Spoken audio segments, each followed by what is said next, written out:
اچھا بتائیے 20 سال سے لے کے 45 سال تک اس علاقے میں آ رہے ہیں, آج بھی جھگڑا چلتا ہے نا. کئی کئی علاقے میں پوچھا جاتا ہے مولانا صاحب فرض نماز کے بعد دونوں ہاتھ اٹھا کر دعا مانگنا کیسا ہے, پوچھا جاتا ہے. آج بھی سوال ہو رہا. کیوں؟ کیونکہ اس گاؤں کے بزرگوں کے دماغ میں یہ بیٹھ گیا کہ ہمارے باپ دادا تو فرض نماز کے بعد دونوں ہاتھ اٹھا کے دعا کرتے تھے اور امام صاحب دعا کراتے تھے اور سارے لوگ مسجد میں بیٹھ کے ان کے پیچھے آمین آمین کہتے تھے. آج 25 سال تو ہمیں ہو گئے آتے ہوئے, لیکن 25 سال میں اب تک ان کا ذہن صاف نہیں کر پا رہا ہوں. میرے بھائیوں, جو چیزیں بچپنے میں بیٹھ جاتی ہیں دماغ میں اور عقل پر, وہ بڑھاپے تک نہیں ختم ہوتی ہیں. آج بھی سننے کو ملتا ہے کہ ہمارے باپ دادا کرتے چلے آئے, یہ کل کے مولوی پتہ نہیں کہاں سے پڑھ کے آ گئے ہیں, کیا پڑھ کے آئے ہیں, ان کا اسلام الگ ہے کیا؟ ہمارے باپ دادا کرتے چلے آ رہے ہیں. جس علاقے میں میں کل جا رہا ہوں میرے بھائیوں, آپ یقین مانیے اس علاقے کا حال یہ تھا اس علاقے کا کہ 100 تازیہ نکلتا تھا, 100. آج وہ تازیہ گھٹ کے 15-20 تک رہ گیا ہے. جس علاقے میں میں کل جا رہا ہوں اس علاقے کا حال یہ تھا کہ کسی کے مر جانے کے بعد, دفن ہونے کے بعد بھی ہاتھ اٹھا کر دعا ہوتی تھی اور سب آمین آمین کہتے تھے, اور 2-3 دن کے بعد پھر کوئی مولانا اپنے گاؤں کے بہت سے لوگوں کو لے کے اسی قبر پہ جاتا ہے, پھر دعا ہوتی اور پھر آمین آمین بولا جاتا. اب کسی حد تک وہاں کم ہوا, بولتے بولتے تھک گیا, گالیاں سنی, اسٹیج پر ہنگامے ہوئے, کرسیاں توڑی گئی اور پھینکی گئی, سب کچھ ہوا. وہ دور بھی میں نے دیکھا. اب جا کر کسی حد تک وہ چیز ختم ہوئی, کیونکہ لوگوں کے دماغ سے یہ چیز نہیں نکل رہی تھی. جو چیز ہم باپ دادا کے زمانے سے کرتے چلے آ رہے ہیں وہ ان کل کے مولویوں کے کہنے پر میں چھوڑ دوں. ایک مسجد تھی جس کے اندر قبر تھی اور تقریباً 25-26 سالوں سے وہاں قبر رہی. میں چیختا رہا جس مسجد میں قبر ہوگی اس میں نماز نہیں ہوگی. میں یہی کہتا رہا کہ اس مسجد کو کھودیے, اس میں اگر کچھ بھی مل جائے تو اس کو لے جا کر قبرستان میں منتقل کر دیجئے, اور کچھ نہ ملے تو تھوڑی سی مٹی لے جا کر قبرستان میں منتقل کر کے اس قبر کو پاٹ دو اور مسجد بنا دو. اگر پہلے سے قبر تھی تو وہاں مسجد نہیں بنائی جا سکتی ہے, اور پہلے سے مسجد ہے تو وہاں بعد میں قبر نہیں بنائی جا سکتی ہے. میں چیختا رہا, چلاتا رہا, لیکن 20 سال کے بعد اس کا اثر ہوا.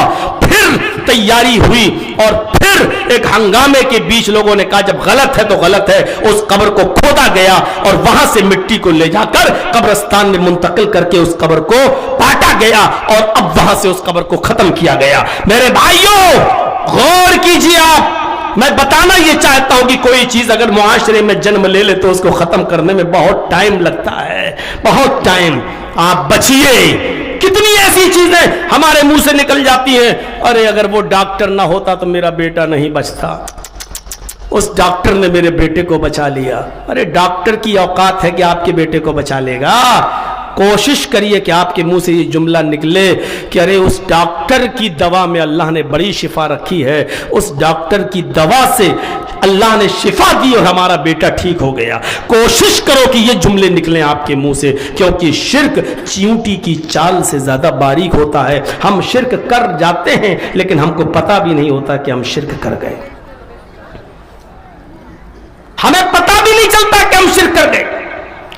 میرے بھائیو, اللہ نے جتنی بھی چیزیں ہمارے اور آپ کے لیے پیدا کی ہیں وہ سب فائدے کی چیزیں ہیں. اور دیکھیے دنیا کا قاعدہ ہے کہ احتیاج طرفین سے ہوتا ہے. دنیا کا قاعدہ ہے ہم دھوبی کے محتاج ہیں کہ وہ ہمارے کپڑے دھوئے, تو دھوبی ہمارا بھی محتاج ہے کہ وہ ہم سے پیسے لے. ہم سرکار کی بجلی کے محتاج ہے کہ ہمیں روشنی دے, تو سرکار ہماری بھی محتاج ہے کہ ہمارے گھر میں میٹر لگا کر اس بجلی پر کتنا خرچ ہوا ہے اس کی ریڈنگ کے ذریعے ہم سے پیسہ لے. ہم بازار میں مارکیٹ لگی ہوئی ہے, چیزیں بک رہی ہیں, ہم ان چیزوں کے محتاج ہے کہ وہ ہم خریدیں, تو یہ چیزیں بیچنے والے ہمارے بھی محتاج ہے کہ وہ ہم سے اس کے بدلے میں پیسہ لیں. ہم ان کے محتاج, وہ ہمارے محتاج. ہم اس مائک مین کے محتاج ہے کہ وہ مائک لگائے، تو مائک مین اور پنڈال اور شامیانہ والا ہمارا بھی محتاج ہے کہ وہ ہم سے اس کے پیسے لے۔ یہاں اصول ہے کہ احتیاج طرفین سے ہوتا ہے، لیکن یہاں اصول بدل جاتا ہے۔ ہم سورج کی روشنی کے محتاج ہیں، لیکن سورج ہمارا ذرہ برابر محتاج نہیں ہے۔ ہم بارش کے محتاج ہیں، لیکن بارش ہماری ذرہ برابر محتاج نہیں ہے۔ ہم آسمان اللہ رب العالمین کی نعمت ہوا کے محتاج ہیں، لیکن ہوا ہماری ذرہ برابر محتاج نہیں ہے۔ غور کرو، یہ ساری چیزیں اللہ نے ہمارے اور آپ کے فائدے کے لیے پیدا کی ہیں، لیکن یہ نہیں کہا ہوا میں فائدہ دیکھو تو ہوا کو بھگوان بنا لو، سورج میں روشنی دیکھو تو سورج کو بھگوان بنا لو، چاند میں روشنی دیکھو تو چاند کو بھگوان بنا لو، بارش سے فائدہ دیکھو تو بارش کو بھگوان بنا لو، دھرتی غلہ اگاتی ہے، اگر دھرتی سے فائدہ دیکھو تو دھرتی کو بھگوان بنا لو۔ یہ نہیں کہا، بلکہ یہ کہا یہ ساری چیزیں اے لوگوں ہم نے تمہارے فائدے کے لیے پیدا کی ہیں، اس کے بدلے میں بس اتنا کر دے کہ تو اپنی پیشانی، اپنا ماتھا میرے سامنے رکھ کر اپنے غلام ہونے کا اور میرے مالک ہونے کا اقرار کر دے، اتنا مان لے کہ تو میرا غلام ہے اور میں تیرا مالک، اتنا اقرار کر لے۔ کتنے بڑے سرکش ہے وہ لوگ جو اذان کی آواز سن کر بھی مسجد کی طرف نہیں آتے ہیں، عبادت کرنے کے لیے اور نماز پڑھنے کے لیے تیار نہیں، اللہ کے سامنے سجدہ کرنے کے لیے تیار نہیں۔ کیوں؟ آپ اللہ سے مقابلہ کر رہے ہو۔ اللہ کہہ رہا اپنا ماتھا زمین پر رکھ کر، پیشانی زمین پر رکھ کر اتنا اقرار کر لے کہ تو میرا غلام ہے، میں تیرا مالک۔ اب جو آدمی مسجد میں جا کر اتنا نہیں کرتا تو گویا کہ وہ اللہ کے سامنے اپنے آپ کو غلام ماننے کے لیے تیار نہیں ہے، یا اللہ کو اپنا مالک ماننے کے لیے تیار نہیں ہے۔ یہ سرکشی اللہ کے سامنے نہیں چلے گی۔ تو میرے بھائیوں، دین اسلام کی خصوصیت یہ ہے کہ وہ دین توحید ہے۔ توحید کا سب مذہب کے اندر یہ توحید ہے۔ ہمیں اور آپ کو توحید کو مضبوط